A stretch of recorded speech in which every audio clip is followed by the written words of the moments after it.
Okay, welcome all of you. Let's start the fourth video, and here is your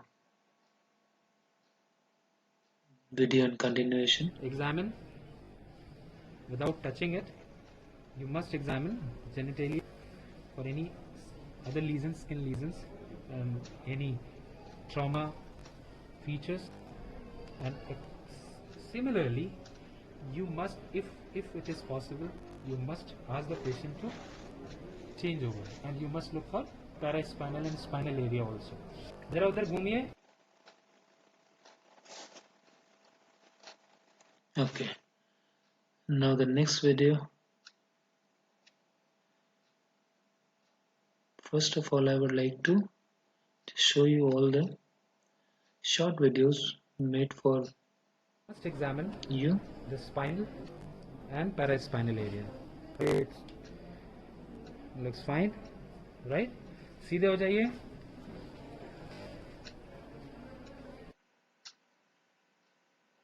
Okay, fine.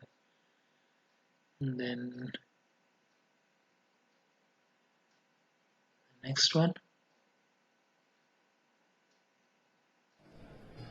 There are two methods. You can simultaneously inspect the perineum also, or later on, whenever we are doing the rectal examination, we can see over that area all the four things, whatever is required: inspection, palpation, and if sometimes percussion and auscultation is needed, yes, we can go for it in the perineal area also. Now, after inspection, this thing is auscultation. Auscultation. Right.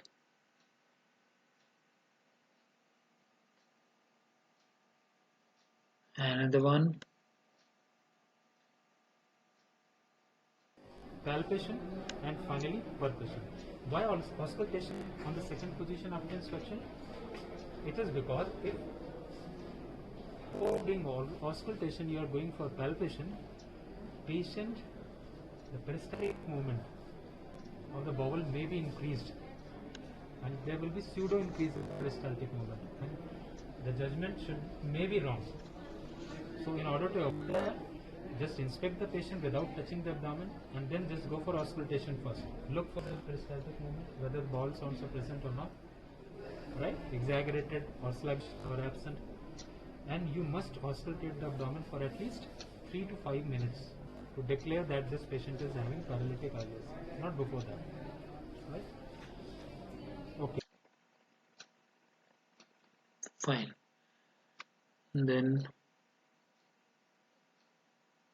till now, the inspection part.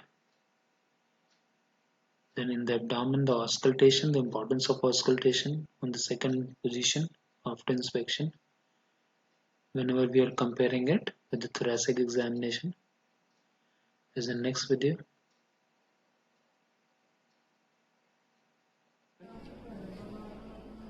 It's a better idea to do palpation or to do auscultation after the inspection.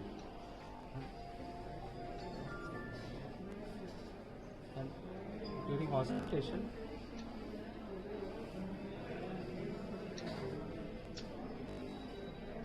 I can hear the bowel sounds very clearly. Compare it with the opposite side. Right?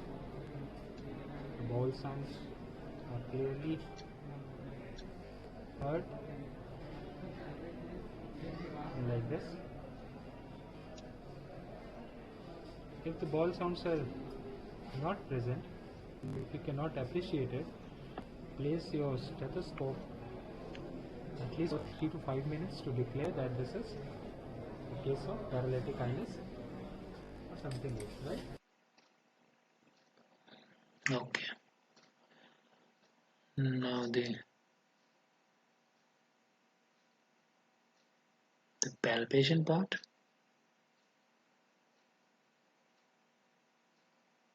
And always start from the right iliac fossa.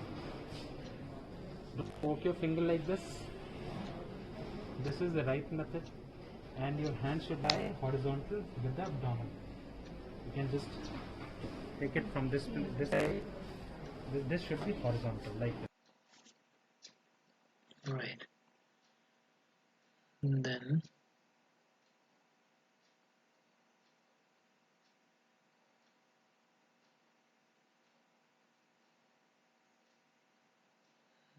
hepatic palpation.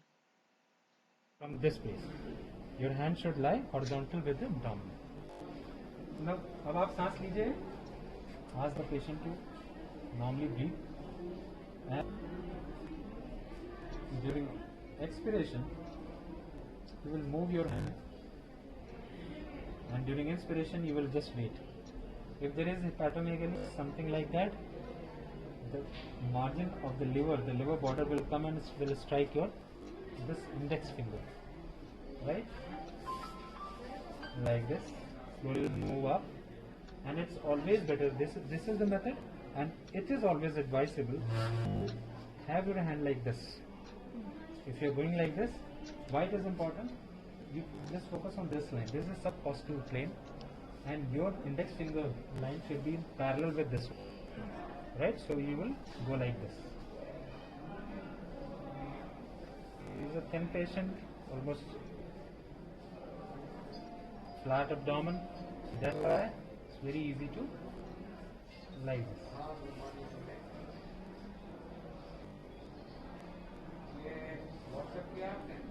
Right? If there is hepatomegaly, the lower border will come and strike over the single spine. This is the palpation of lower. Fine. Now the next one, that is first we would like to cover the videos related to palpation. Okay, let's finish it up, the hepatic span video also. You have already seen There is another the important hepatic points span. I would like to highlight here. Around 2 weeks back. Otherwise, you have already seen the hepatic span video. That's why I'm not focusing That it was right now. But yes, I can demonstrate it like this. made by Start from, let's say, here. Dr. Achit. The important points There's regarding resonance this, here. as this Start is the from, let's front say, view, fourth and in intercostal that video and the camera was held at an angle. So just to clarify here is these done. things, I'm just Just mark putting this this point. video again here Third border of the hepatic, in this line, another and patient. this examination should be done at preferably at mid-axillary plane. Right? Mid-axillary plane. This is anterior axillary line.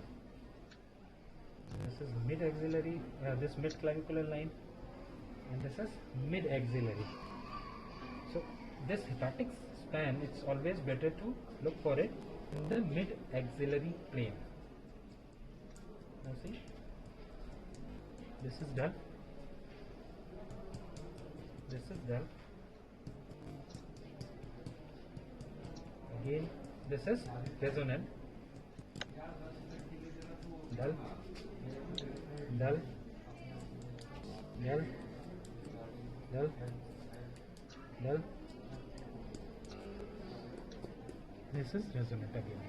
So in the mid-axillary, this should be the hepatic span should be checked, and normal hepatic span is between 10 to 14 centimeters in this plane, right? In this mid-clavicular line, it is around 4 to 6 centimeters. In the mid-clavicular and this mid-plane. This is regarding the palpation. Important finding: hand should be horizontal. This forearm. Similarly, Okay, so in the abdomen, it's always a better idea to first go for inspection, then auscultation, followed by palpation and percussion. Whereas in thoracic region, is the usual scenario, that inspection, palpation, percussion, and auscultation. Why this is so, I have already explained in this video, right? And then comes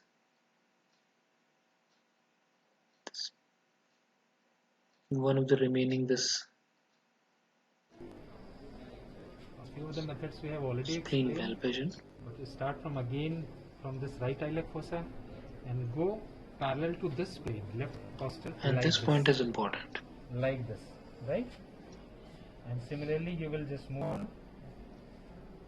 During expiration, you will move, and during inspiration, you will wait. And the border of that spleen, enlarged spleen, will strike your index finger. Exactly like this. If you cannot palpate like this, you sometimes if the spleen is enlarged, you can palpate the superior notch that is present, and that the spleen will come and will strike your index finger. थोड़ा इधर इधर कीजिए, इधर ऐसे आ जाइए, शाबाश, आराम से हल्के से. Another method is you can always put your left hand like this, and then with the help of your right, again you will come from this place, and you will just Be gentle. move parallel to this line, and again this, and wait for the movement, and the enlarged spleen border will strike your this index finger, right? This is another method. Another hooking method and all these things we have already explained. Okay. Now after this splenic palpation, what is left is percussion part. This is few important points regarding shifting dullness. Fluid, presence of ascites in the abdominal cavity. Also, this is not here. The ascites is not present in this patient. But yes, whenever you want to demonstrate fluid fill or shifting dullness, first let's say shifting dullness. Shifting dullness means you start from the midline like this. You come like this. Suppose at this plane, at this line, this abdomen becomes dull.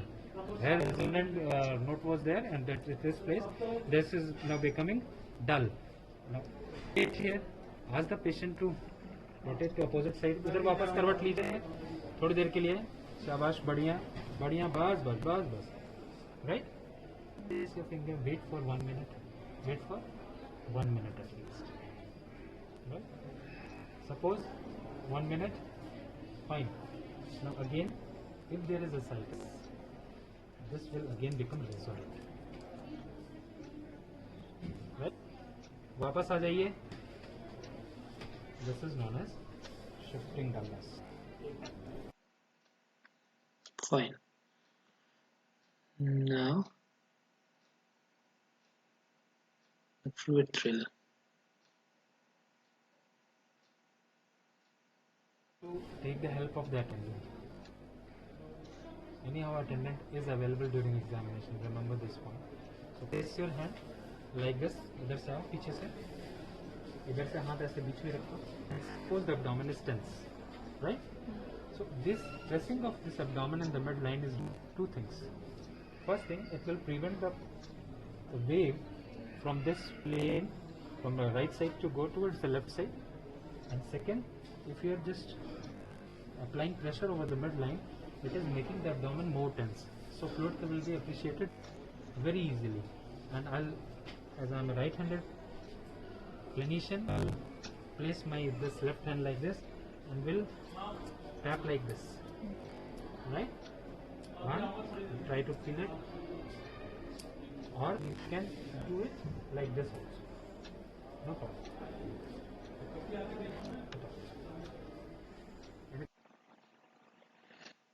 So in this way, you can examine a patient regarding the various aspects. I hope this may be helpful for you, all of you. Still, few signs are still remaining. In future, I'll make some short videos regarding those signs also. But for the time being, this is the basic abdominal examination. Here in this video, I have not covered the per rectal examination and per vaginum examination here and the genitalia examination in detail. But it should be done accordingly. That is given in any clinical method textbook. So the idea of following these basic steps, that is important. So all the best. Thank you.